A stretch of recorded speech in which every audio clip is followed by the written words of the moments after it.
ఈరోజు బైబిల్లో నుండి లేవీకాండం 2వ అధ్యాయం నేర్చుకున్నాం.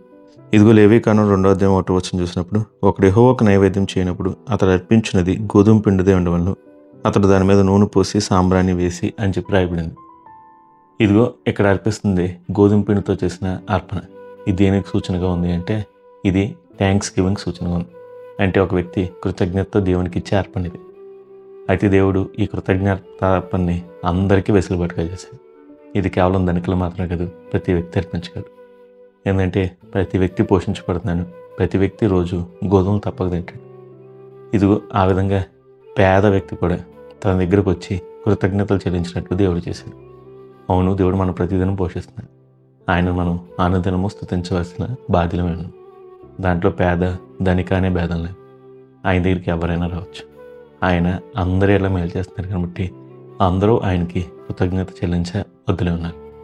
దాని నుంచి ఏ ఒక్కరూ విడిపోకుండా దేవుడు ఇక్కడ దానికి సూచనగా గోధుమ పిండితో చేసిన అర్పణ తన దగ్గరికి రమ్మంటున్నాడు. ఇక 2వ అధ్యాయంలో మీరు 3వ వచనం చూస్తే, ఆ నైవేద్య శేషం అహరోనుకును అతని కుమారులకు నుండి యెహోవాకు అర్పించు హోమములో అది అతి పరిశుద్ధము. చూసారా, ఇక్కడ మాట రాయబడింది, ఈ థ్యాంక్స్ గివింగ్ అర్పణ, ఈ గోధుమతో చేసిన ఈ అర్పణ దేవునికి అతి పరిశుద్ధమాట. అవును, మనం చెల్లించే కృతజ్ఞతల్ని ఆయన తక్కువగా చూడు. ఇదిగో లోకం మన విలువను చూసి మనకు లెక్క కడుతుంది, కానీ దేవుడు అలా కాదు. ఆయన మన హృదయాన్ని చూసి మనకు లెక్క కడతాడు. మన హృదయంలో నిజంగా కృతజ్ఞత ఉంటే దేవుడు దాన్ని ఎంతో ఆనందంగా స్వీకరిస్తాడు.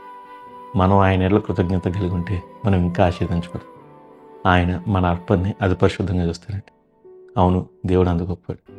మరి మీరు దేవునికి ప్రతిదాని కృతజ్ఞత చెల్లించేవారు ఉన్నారా? ఇక చివరిగా ఇదే అధ్యాయంలో మీరు 11వ వచనం చూస్తే, మీరు యెహోవాకు చేయు నైవేద్యం మీద పులిసిన పొంగిన దాంతో చేయకూడదు, అనగా పులిసిన దయను తేనెను యెహోవాకు హోమంగా దహింపవలదు. ఇక్కడ మీరు చూస్తే ఇదిగో దేవుని దగ్గరికి అర్పణ తెచ్చేవారు.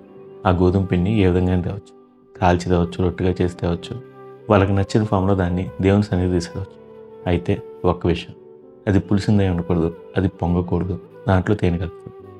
ఎందుకు అంటే ఇదిగో పులిపిండిని దేవుడు వద్దు అంటాడు. పులిసింది కొంతైనా అది మొత్తం ముద్ద అంతటిని పులిపిండిగా చేస్తుంది. అదేవిధంగా మన కృతజ్ఞత దేవుని దగ్గర ఎప్పుడు మేలైనగా ఉండాలి.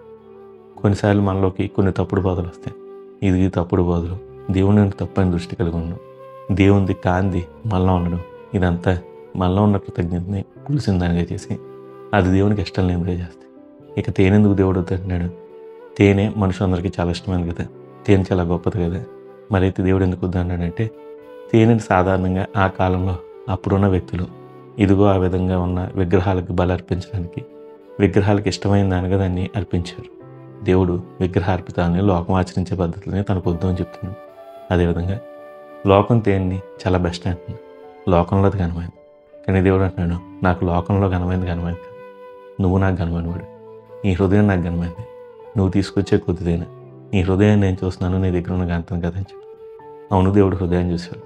లోకం మెచ్చుకునేది కదా, దేవుడు మన హృదయాన్ని మెచ్చుకున్నాడు. లోకం మనల్ని మెచ్చుకోకపోయినా పర్లేదు, ఆయన అంటున్నాడు, నేను నిన్ను బలపరుస్తాను, నువ్వు సమస్తం చేయగలవు. అందుకనే దేవుని దగ్గరికి పూర్ణ హృదయంతో పులిసిన దాన్ని, ఇదిగో లోకంలో ఘనమైన వాటిని కదా, దేవుడు మన హృదయాన్ని కోరుకుంటున్నాడు. అదే విషయం దీని ద్వారా దేవుడు మనకు తెలియజేస్తాడు. మరి విషయాన్ని జ్ఞాపకం పెట్టుకుంటారు కదా. చిన్న ప్రార్థన. పరలోకం తండ్రి, ఇదేనా నీవు ఇచ్చిన వాక్యాన్ని బట్టి నీకు వందనాలు. దేవా, కృతజ్ఞత అర్పణ ప్రతి ఒక్కరూ చెల్లించాలని. దేవా, నువ్వు వాటిని నీకు అత్యంత ప్రియమైన వాటికి ఎంచుతామని తెలియజేసిన వదులుతున్నాను బట్టి నీకు వందనాలు. అయితే దీంట్లో పులిసిందని చదువుతుంది, లోకంలో ఘనమైన వాటిని కాకనంతని మా హృదయాన్ని చదువుతుంది తగ్గించుకునే స్వభావం నువ్వు కోరుకుంటున్నాను.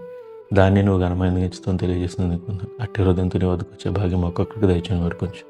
నా ప్రభును ప్రియరక్షకుని నజరేయుడైన యేసుక్రీస్తు నామములో ఇచ్చిన ప్రార్థన వేడుకుని పొందుకు నిన్నే స్తుతిస్తున్నాను ప్రిపేర్లోకి తండ్రి. Amen, amen, amen. God bless you. Have a blessed day.